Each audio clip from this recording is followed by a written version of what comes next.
اعوذ باللہ من الشیطان الرجیم بسم اللہ الرحمن الرحیم۔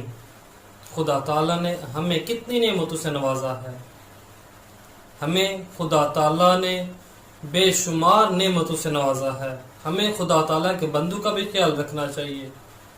خدا تعالیٰ نے ہمیں دیا، ہمیں خدا کی راہ میں خرچ کرنا چاہیے۔ کوئی یتیم ہو، کوئی مسکین ہو، کوئی ضرورت مند ہو، کوئی حاجت مند ہو، ہمیں اس کی ضرورت کو پورا کرنا چاہیے۔ اگر خدا نے ہمیں اتنا کچھ دیا تو ہمیں اس کی ضرورت کو پورا کرنا چاہیے۔ اگر ہم کر سکتے ہیں تو ضرور کرنا چاہیے۔ حضور صلی اللہ تعالیٰ علیہ وآلہ وسلم نے ارشاد فرمایا کہ میں اور یتیم کا کفیل، یعنی کہ جس نے یتیم کو پالا ہوگا، حضور نے ارشاد فرمایا کہ وہ جنت میں ایسے ساتھ ہوں گے۔ آپ نے شہادت والی انگلی اور ساتھ والی انگلی کو ملایا، لیکن درمیان میں تھوڑا سا فاصلہ رکھا۔ آپ نے فرمایا کہ یہ ایسے بالکل ساتھ ہوں گے۔ حضور نے اپنی قربت کا ہمیں بتا دیا کہ کس طرح بروز محشر حضور کی قربت حاصل ہوگی۔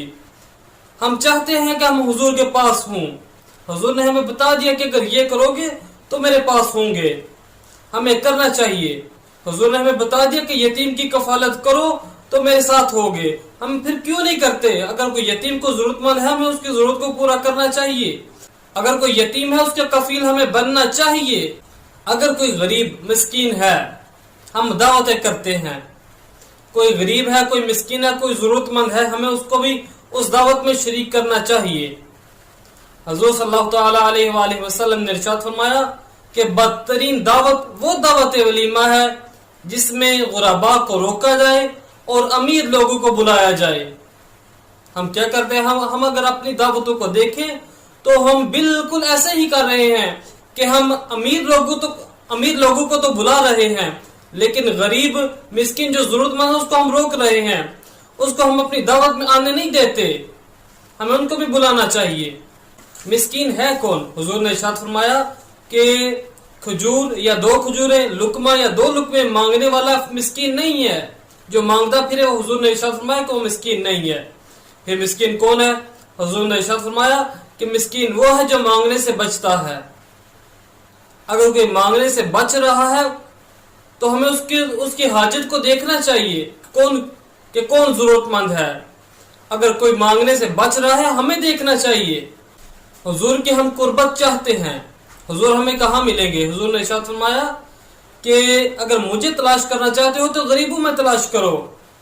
حضور نے ارشاد فرمایا کہ اگر مجھے تلاش کرنا چاہتے ہو تو غریبوں میں تلاش کرو۔ حضور نے آگے ارشاد فرمایا کہ بے شک تمہاری غریب لوگوں کی وجہ سے مدد کی جاتی ہے اور انہی کی وجہ سے تمہیں رزق عطا کیا جاتا ہے۔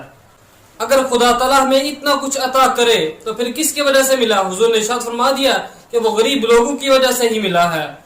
غریب لوگ اگر قیامت کے دن ہم سے پوچھ لیں کہ خدا تعالیٰ نے ہماری وجہ سے تمہیں مال عطا کیا، تو پھر وہ پوچھ لیں کہ تو نے میری ضرورت کا خیال نہیں رکھا، تو ہم پھر بروز محشر ہم کیا جواب دیں گے؟ ہمیں چاہیے کہ ہم غریب لوگوں کا بھی خیال رکھیں۔ کوئی ضرورت مند ہے، کوئی حاجت مند ہے، کوئی جس کو جتنی ضرورت ہے، ہمیں اس کی ضرورت کو پورا کرنا چاہیے۔ اللہ تعالیٰ کی بارگاہ میں دعا ہے کہ اللہ تعالیٰ ہمیں اس پر عمل کرنے کی توفیق عطا فرمائے۔